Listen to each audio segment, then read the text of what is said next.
Hello, I'm Lineke Lijn, and in this film we're going to draw the human body.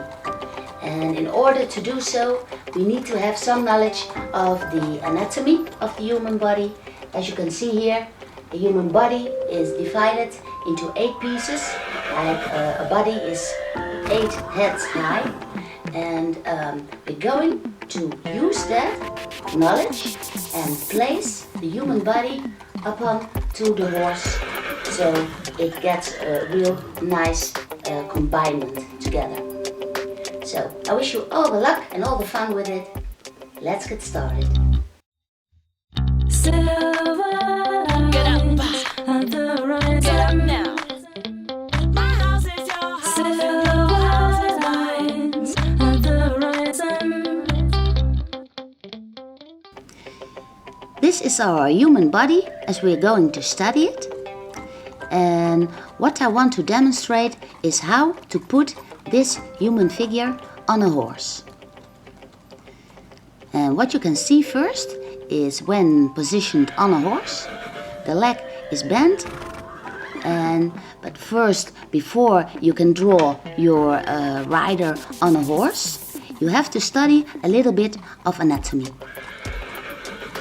You have to know what the figure looks like when you would be standing straight or slightly sitting down. So this is what we're going to draw.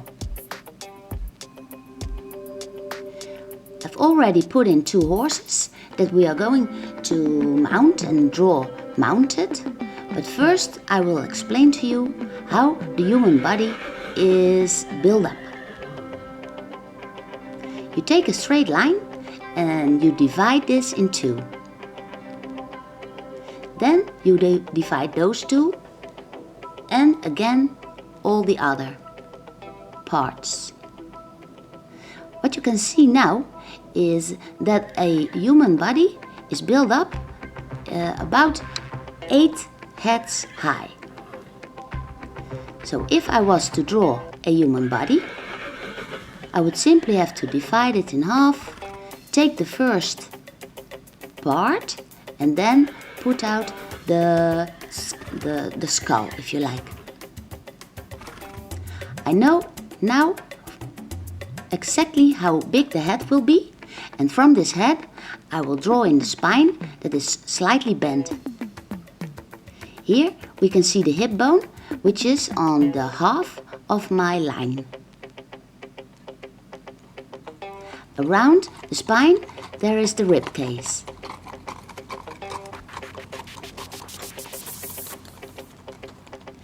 From the hip bone I can draw the upper thigh bone, and I know exactly now where the knee will be, and this is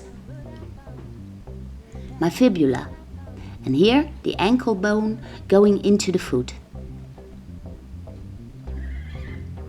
Now that I have my skeleton standing, I can easily draw the flesh around it.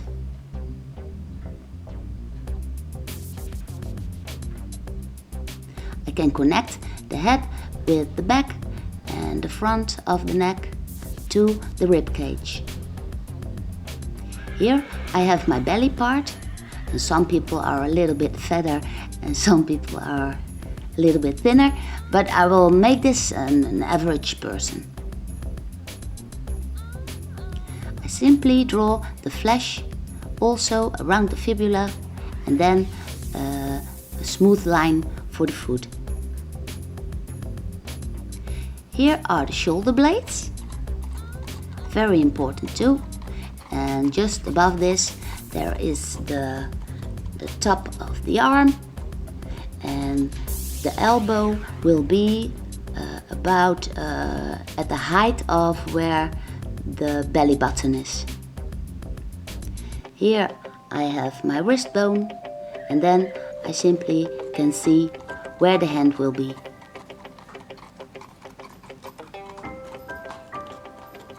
Now that I have my skeleton bones, I can easily put around the flesh, and so creating an arm connected to the breast muscles.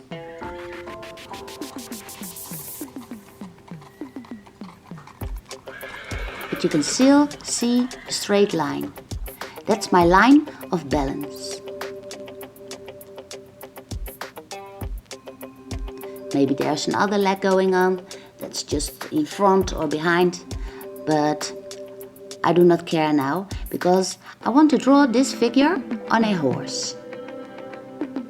First, you got to imagine how big the person is going to be that will mount the horse.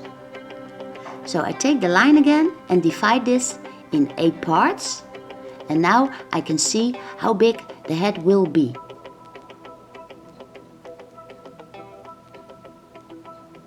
From the head, I take the spine again and the rib cage.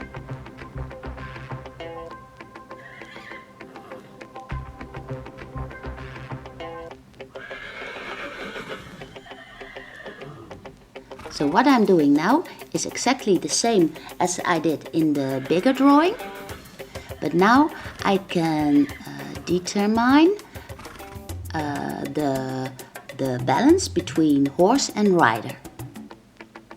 I need this for my imagination and for my feeling for the human that's going to mount the horse.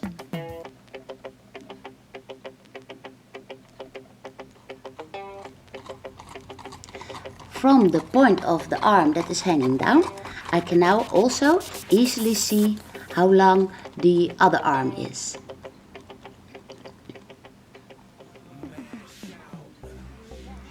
This rider is just looking on top of the horse. Now we have to position the rider on our horse. This is the mid of my model.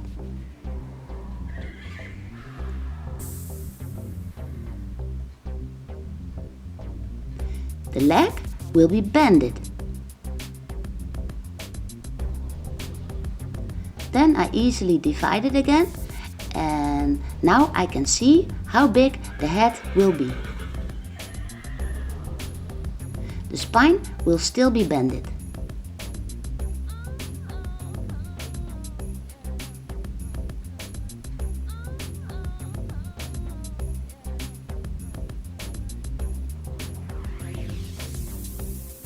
Now I can easily draw a boot, for instance. Heels down, as it's proper.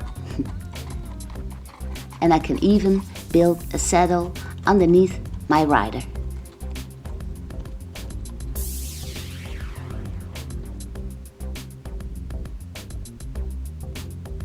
The boot I put in a little bit darker, and also for the top body I can now decide where my arm will be.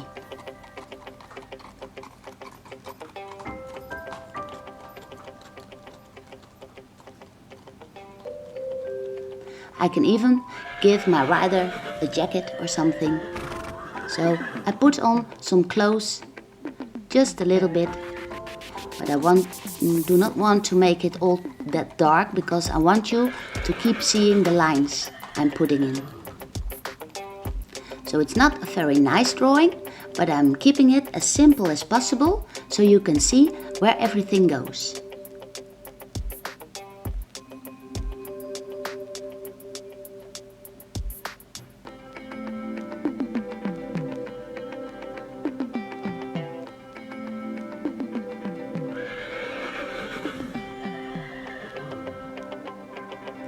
You might even want to put on some reins or something, but that's all on you.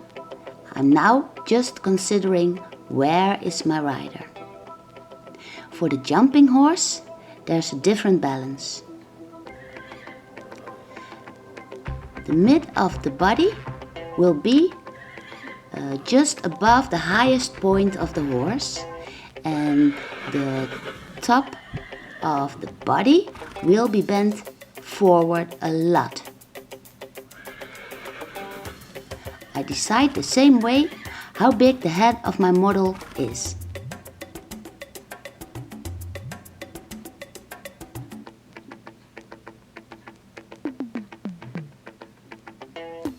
Here's the rib cage. That's just about the same and the spine is still bended. Now I can decide where my legs will be. The lower legs will be going back a little bit more. The arms will be going forward.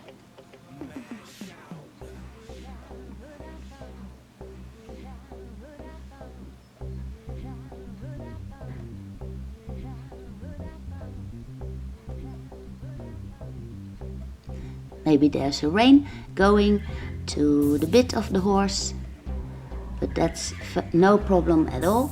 It's just to decide where my hands will be.